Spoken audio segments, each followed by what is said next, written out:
Hello friends, I am Anita Ashokan और आपका आपके यूट्यूब चैनल अनीता अशोकन पर स्वागत है। तो आज हम पालमपुर गांव की कहानी की जो बचे हुए क्वेश्चन हैं, जो आपके एग्जाम्स में आने की जिनकी पॉसिबिलिटी है, वो करवा रहे हैं। तो इसमें हम क्या कर रहे हैं, जो फर्स्ट क्वेश्चन है, अपने क्षेत्र के कुछ पुराने निवासियों से बात कीजिए और पिछले 30 वर्षों में सिंचाई और उत्पादन के तरीकों में हुए परिवर्तन पर एक संक्षिप्त रिपोर्ट लिखिए। तो हम क्या करेंगे, अपने क्षेत्र के कुछ पुराने निवासी जो हमारे बुजुर्ग हैं उनसे बात करते हैं और उनसे हमें क्या पता चलता है कि जो दो ही पूछे हैं, सिंचाई और दूसरा हमारा उत्पादन के तरीके। तो सिंचाई सुविधाएं पहले इतनी नहीं थी। खेती किस पर उन्होंने हमें बताया, बातचीत करने पर अपने दादा से, अपने फादर से जब हम बातचीत करते तो हमें पता चला कि जो सभी जो जमीन थी, जितनी जमीन थी उस सभी पर हम खेती नहीं करते थे। कुछ को फ्री छोड़ देते थे, कुछ पर खेती करते थे। खेती भी क्या होती थी, मानसून का जुआ थी कि बारिश होती थी तो हमारी खेती होती थी। फिर हमारा पालमपुर जैसा गांव है, वहां पर हम कहते हैं कि ठीक है, सिंचाई की जाती थी, खेती होती थी, लेकिन किस प्रकार से रहट के द्वारा जो है पानी खींचा जाता था। तो हम कह रहे पानी खींचने का काम किसका द्वारा, बैलों के द्वारा, पशुओं के द्वारा करवाया जाता था। तो उससे भी इतना नहीं, अब हमारा 30 सालों के बाद सिंचाई सुविधाओं का बहुत ज्यादा विस्तार हो गया। अब वो पैटर्न नहीं बदल गया कि अब हम मानसून का जुआ खेती नहीं रही। अब तो क्या हो गया कि बिजली आ गई, बिजली आने से ट्यूबवेल लग गए, बिल्कुल सेफ है वो हमारे लिए, और उससे कोई वायु प्रदूषण वगैरह ऐसा भी कुछ नहीं होता।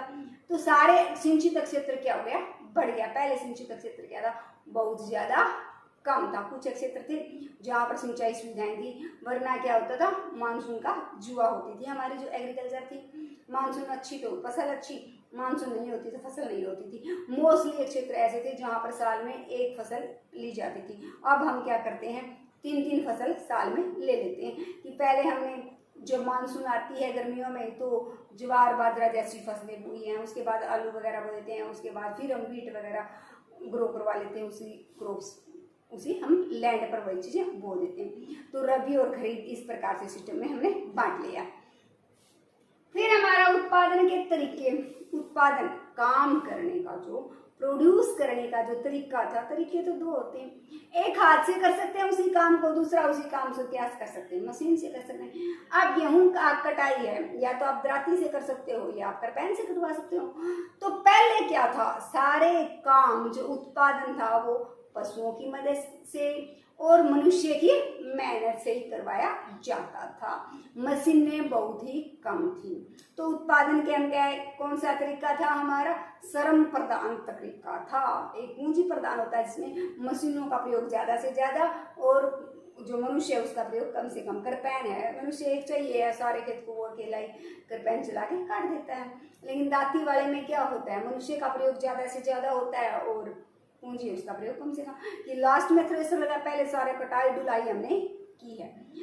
तो 2 तरीकों में से पहले थी हमारी श्रम प्रधान तकनीक, और आज 30 साल बाद हम अपना रहे हैं पूंजी प्रधान तकनीक। उस समय हमारा क्या होता था, गोबर की खाद डालते थे, कोई नहीं जानता था ये रासायनिक खाद। ये तो कब हुआ, जब हरित क्रांति आई, तब से हमें पता चला कि रासायनिक खाद डालकर उत्पादन को बढ़ाया जा सकता है। तो गोबर की खाद डालते थे, उत्पादन भी क्या होता था, कम। जीवन निर्वाह कृषि करते थे, किसी को पता ही नहीं था कि ये सरप्लस भी पैदा करना है, उसको आगे बेचकर हम अमीर बन सकते हैं। सोच यहाँ तक थी कि इतना पैदा हो जाए कि हमारा गुजर बसर बढ़िया तरीके से हो जाए। लेकिन 30 साल बाद जनसंख्या भी ने भी ग्रो किया, उससे बढ़ती जनसंख्या की आवश्यकताओं को देखते हुए, हमारी जरूरतों को देखते हुए हमने क्या किया, नए नए तरीके अडोप्ट किए हैं।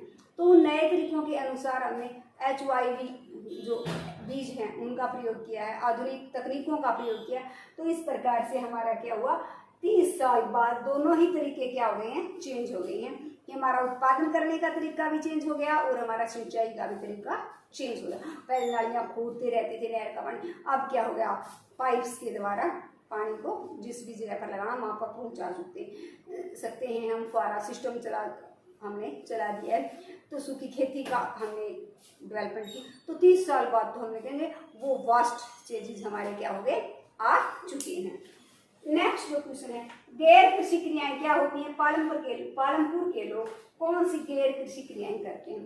कृषि को छोड़कर जितनी भी अदर इकोनॉमिक एक्टिविटी है उनको हम क्या कहते हैं? गैर कृषि क्रियाएं। तो पालमपुर में, और यदि पालमपुर का नाम भी ना है तो हमारी भारतीय अर्थव्यवस्था में कौन कौन सी गैर कृषि क्रियाएं हैं, तो भी यही जवाब रहेगा। तो वहां पर भी हमारी गैर कृषि क्रियाओं में हमारा क्या आता है कि छोटे छोटे उद्योग धंधे भी लगा रखे थे लोगों ने।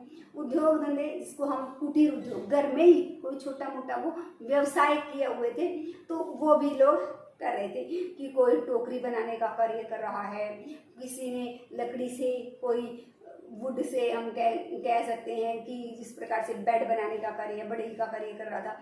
तो वो सारे कार्य क्या हैं? कुटीर उद्योग के अंदर शामिल हो रहे थे। पेपर से कोई लिफाफे बना रहा था, तो वो सारी चीजें जो है वो मैन्युफैक्चरिंग में, तो वहां पर कुटीर उद्योगों का काम भी हो रहा था। उसके साथ साथ सबसे मेन था वहां पर डेयरी फार्म। डेयरी फार्म क्या था? तो डेयरी में क्या होता है कि वो पशुओं को क्या करते हैं, उनको उनके उपयोग के लिए, अपने फायदे के लिए पालते हैं। ऐसा शौक था नहीं, उनसे प्रॉफिट गेन करने के लिए, कि वहाँ दूध के लिए काऊ है, बफेलो है, इनको पाला जाता है। और उनका दूध जो है, हमें पता है पालमपुर में क्या थे, रोड थे, तो शहरों में शाहपुर जैसे जो शहर थे वहाँ उनमें वो क्या किया जाता था, दूध को बेच कर आते थे और उससे प्रॉफिट कमाते थे। तो वही है कि डेयरी फार्म वहाँ पर एक अदर ये थी। फिर वहाँ उसके बाद थी दुकानों में हमारी कौन सी आ गई? चाहे कोई कपड़ा बेचने वाले ने अपने कपड़ा बेचने के लिए दुकान खोल रखी है, बाल काटने वाली नाई ने दुकान खोल रखी है, कोई पढ़ा लिखा व्यक्ति है उसने क्या किया, 2 कंप्यूटर रख के बैठ गया, पता चला कि कंप्यूटर के का कार्य बहुत ज़्यादा हो रहा है, तो वो वाली दुकान होगी। तो जितने भी हैं, कोई रिपेयर की दुकान होगी, प्लम्बर की दुकान होगी। तो गाँव में ये भी हमारी क्या होती हैं? गैर कृषि क्रियाएं हैं, कि कृषि का कार्य नहीं है, साथ में वो कोई किराना की दुकान खोल के बैठा हुआ है। तो ये सारी दुकानें भी हमारी क्या आती हैं? गैर कृषि क्रियाओं में शामिल होती हैं। इसके साथ साथ यातायात की सुविधाएं, यातायात के साधन। यातायात में हमारे क्या आते हैं?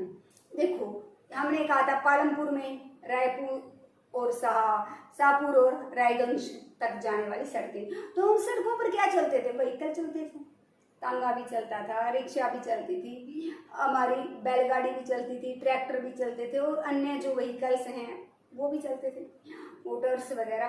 तो वो जो लोग चलाते थे वो थोड़ी है कि फ्री में चलाते थे, नहीं, वो एक स्थान से दूसरे स्थान पर या तो वस्तु पहुंचाते थे या मनुष्यों को ले जाने का कार्य करते थे। तो वो जब ले जाने का कार्य करते थे तो उन्हें उसके बदले में क्या मिलता था? मनी मिलती थी, पैसा मिलता था। तो उनको क्या था? उनकी आजीविका का प्रमुख स्रोत था वो।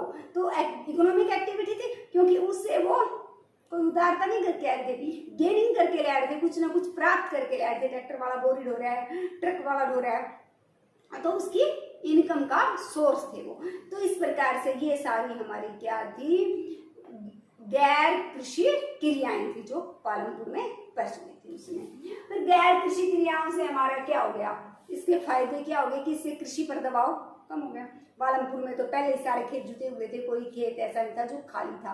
तो बहुत सारे लोग ऐसे थे जिनके पास कोई कृषि जो के खेत थे ही नहीं, क्योंकि लगातार खेत तो क्या हो गए, एक तो आसमान बंटवारा, फिर भूमि लगातार बढ़ती गई। पहले 2 बेटे थे, उसके 4 हो गए, 4 के आगे 8 हो गए, वो तो मल्टीप्लाई होते गए। लेकिन एग्रीकल्चर लैंड तो उतनी की उतनी थी, वो मल्टीप्लाई नहीं हो पाई। तो वो खेतों का आकार क्या हो गया? छोटा छोटा हो गया। तो या तो बहुत छोटा छोटा 1 हेक्टेयर 1.5 हेक्टेयर भूमि थी, वो लोग इनसे क्या करने लगे? कृषि पर दबाव कम हो गया, या जो मजदूर थे वो ये गैर कृषि क्रियाओं में क्या हो गए? लग गए। फिर अपन भारत की अर्थव्यवस्था पर हरित क्रांति के क्या प्रभाव पड़े? तो भारत अर्थव्यवस्था शब्द आया है, क्या है?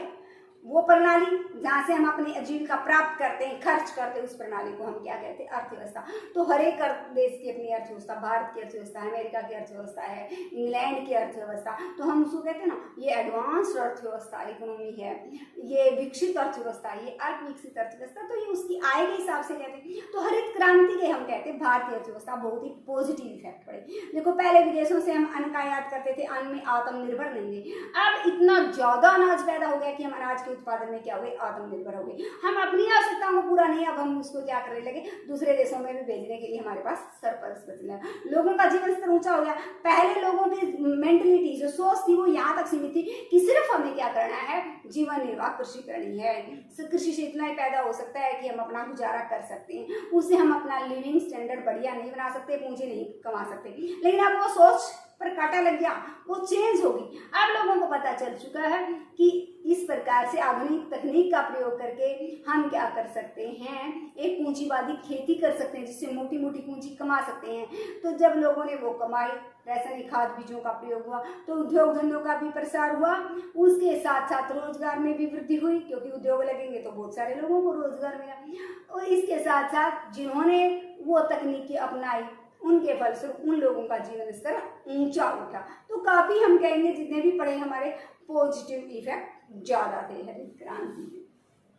पंजाब में खेती की लागत क्यों बढ़ रही है? देखो, पंजाब, हरियाणा और पंजाब मेन सेंटर थे किसके, हरित क्रांति की, जो 1967-68 के साल में आई थी। अब पंजाब में क्या हुआ, वो रासायनिक खाद ज्यादा मात्रा में डालते थे। ज्यादा एग्रीकल्चर से ज्यादा प्रोडक्शन लेने के लिए हर बार जब पहले साल 1 कट्टा डाला, अगले साल 1.5 डालना पड़ेगा, क्योंकि उस उर्वरा शक्ति तो हमारी क्या होगी, ह्रास हो गया, खत्म हो। उसे अगले साल 2, फिर 2 से 2.25, 2.5, इस प्रकार वहां पर हम कह सकते हैं कि जो प्रोडक्शन है, उत्पादन है, वो प्राप्त करने के लिए मोटी मोटी रकम खर्च करनी पड़ती, किस पर, रासायनिक खाद डालने पर, दोबारा से उसकी उर्वरा शक्ति को अटेन करने पर। तो रासायनिक खाद जितनी ज्यादा डालोगे हमारी कॉस्ट भी क्या होगी, उतनी ज्यादा बढ़ेगी। अब पालमपुर में उपलब्ध स्वास्थ्य सेवाओं का वर्णन करें कि पालमपुर में क्या था, गवर्नमेंट प्राइमरी हेल्थ सेंटर भी थे और प्राइवेट डिस्पेंसरी भी थी, जो लोगों को क्या करती थी, बीमार होने पर उनकी स्वास्थ्य सेवाओं का प्रोवाइड करती थी। तो हम कह सकते हैं कि एडवांस जो गांव है उसका एग्जाम्पल लिया गया, इमेजिनरी है, लेकिन फिर भी वो सारी सुविधाएं वहां पर हमने जो प्राइमरी हेल्थ सेंटर और जो हमारा प्राइवेट डिस्पेंसरी, वो सभी अपनी सेवाएं लोगों को प्रोवाइड करवा रहे थे। लोग प्रवास क्यों करते हैं, पर प्लस वास, वास का मतलब बसना, कि अपनी जगह को छोड़कर किसी और जगह बसने जाना।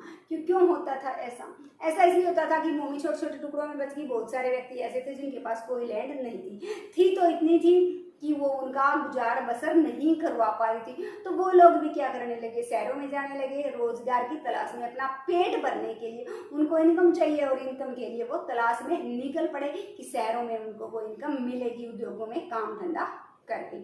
फिर ऐसा होता है कि जब व्यक्ति क्या करता है, पढ़ लिख लेता है तो वो नौकरी की तलाश में किसकी तरफ, क्योंकि गांव में वो सारे अवसर नहीं होते। क्योंकि यदि पढ़ लिख लिया उसको स्कूल में, चाहे वो प्राइवेट है चाहे वो गवर्नमेंट है, जॉब लगनी है तो वो शहर की तरफ ही जाएगा। प्राइवेट स्कूल भी शहरों में ज़्यादा हैं, फैक्ट्रियां भी शहरों में हैं, गाँव में वो फैसिलिटी नहीं होती। तो जॉब की तलाश में पढ़ने लिखने के बाद व्यक्ति क्या कर देते हैं, शहरों की तरफ पलायन कर जाते हैं।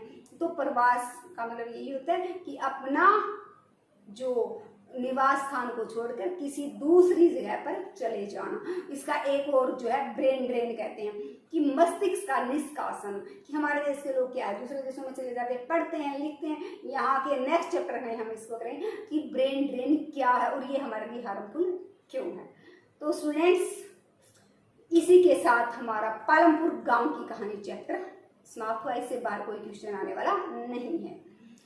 Then like, share and subscribe my channel.